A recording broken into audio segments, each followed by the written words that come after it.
Je m'appelle Marie-Claude Desjeux. Ma famille a été victime d'un acte terroriste dans lequel nous avons perdu un frère en janvier 2013. Mon frère était en poste sur un site gazier qui a été attaqué par un commando de 38 terroristes. Et c'est un choc quand vous recevez cette nouvelle. J'ai appris ça à mon bureau et vous perdez toute notion de ce qui se passe autour de vous, tellement vous êtes aspiré par la nouvelle. Ce qui a été compliqué dans cette affaire, c'est que la prise d'otage a eu lieu pendant 3 jours. Donc pendant 3 jours, nous avons vécu jour et nuit à appeler. D'ailleurs, récemment, j'ai retrouvé mon cahier de l'époque et je me suis aperçue qu'en fait, toutes les 2 heures environ, j'appelais le Quai d'Orsay où j'avais un contact de la cellule de crise qui nous tenait au courant de l'évolution.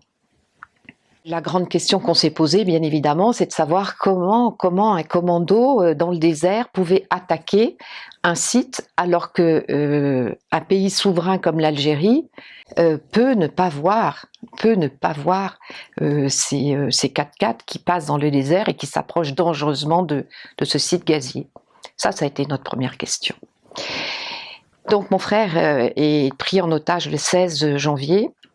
Et le 17, le 18, nous sommes dans l'incertitude avec ces appels répétés au Quai d'Orsay. Et puis le 19 au matin, le médecin du centre de crise m'a appelé plusieurs fois en me demandant comment j'allais, comment j'étais, Et au détour de ces questions, je me suis dit, il est en train de me préparer. Et comme nous lui avions bien dit dès le départ que nous souhaitions le bon comme le mauvais, quelle que soit la finalité de cette prise d'otage, nous voulions être informés immédiatement. Et en fait, après ces 2 ou 3 coups de téléphone, je ne me souviens pas, il m'a rappelé en me disant « Marie-Claude, j'ai une mauvaise nouvelle ». Donc là, le choc est encore, je dirais presque plus violent, parce que le contexte professionnel de mon frère que nous connaissions très bien, c'est un ancien du RPIMA, donc c'est un ancien commando, il était habitué à ce genre de situation qu'il avait d'ailleurs déjà rencontré et dont il s'était sorti de la bonne façon. Et là, il est vrai que autant le choc de savoir qu'il était pris en otage a été terrible, mais en fait, pendant les 48 heures qui ont suivi, on a tous espéré, parce qu'on savait qu'il avait déjà été dans des difficultés très lourdes et qu'il s'en était tiré, même d'accidents, d'avalanches en mission, etc. Et là, vous prenez un deuxième choc. Là, ça y est, c'est fini. Et le choc est tellement violent que vous ne savez plus qui vous êtes, où aller, qui appeler, Quand nous sommes partis en Algérie, c'était juste une semaine après l'attentat. Donc on était encore comment dirais-je, regroupés familialement. Comme tout le monde, on a dû faire face évidemment à l'assaut des journalistes, on a dû faire face à plein d'éléments extérieurs qu'il faut affronter. Parce que, comme tout événement, que ce soit un accident collectif ou d'ailleurs un attentat, il y a beaucoup d'éléments extérieurs qui viennent interférer dans votre propre affaire. Je précise bien que nous sommes allés à Alger le chercher pour des raisons, on va dire, familiales. J'avais besoin de reconnaître son corps, ou de ce qu'il en restait. Et ce déplacement en Algérie, je mesure aujourd'hui combien nous avons eu de la chance de pouvoir le faire dans l'immédiateté de l'affaire, parce qu'il a été tué probablement le 19 janvier, qui était, on va dire, c'était un mercredi, je crois, et nous avons pu aller à Alger une semaine après.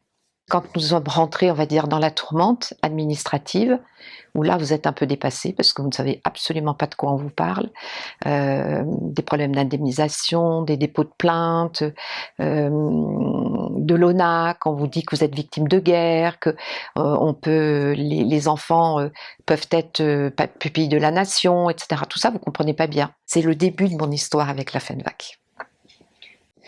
Il n'y a pas de procès parce que quand ça se passe à l'étranger, en fait, sur un plan judiciaire, vous avez une enquête, mais on appelle ça une enquête miroir. Donc l'enquête miroir, elle est un peu à la main en fait du pays dans lequel l'événement s'est passé et qui doit transmettre, qui doit coopérer avec le pays de la victime. Et on s'aperçoit que cette coopération, elle ne fonctionne pas. Il y a d'autres familles qui attendent comme nous depuis 8 ans, 9 ans, 10 ans. Plusieurs fois, je me suis surprise à avoir une espèce de bouffée de tristesse en me disant je n'aurai jamais la possibilité d'expliquer que mon frère a sauvé 200 personnes, qu'il a soigné les blessés alors qu'il avait il était bardé d'explosifs. Et tous les témoignages que nous avons eus, parce qu'on a eu beaucoup de témoignages sur ce qu'il avait fait de façon factuelle, et ben tout ça je ne pourrai jamais l'expliquer, et je ne pourrai jamais expliquer combien il a été un homme d'honneur, et combien cet honneur est plus que jamais à mettre en avant. Il restera dans l'ombre, comme d'autres. Et c'est ça qui est difficile, je trouve. Il y a un mot que je n'aime pas du tout et qui est utilisé vraiment on va dire dans le monde victimaire. On appelle ça la reconstruction. Moi, à titre personnel, ce mot me dérange parce qu'en fait, on ne peut pas se reconstruire sur un drame. On vit différemment. Donc c'est bien le fait qu'il y ait un avant et un après. En fait, la première démarche, c'est d'essayer de réfléchir un peu et d'accepter la situation. Je ne dis pas d'accepter l'événement, mais d'accepter la situation. C'est-à-dire, oui, j'ai perdu un tel, oui, mon fils a été blessé, oui, c'est un fait. En acceptant le fait, vous savez déjà, et vous avez déjà intégré qu'il y aura un après. Pour moi, la résilience, c'est quelque chose de très positif parce que ça veut dire que la victime est déjà dans la construction de l'après. Et je ne peux en penser que quand on arrive dans la zone résilience, on a déjà fait un grand pas.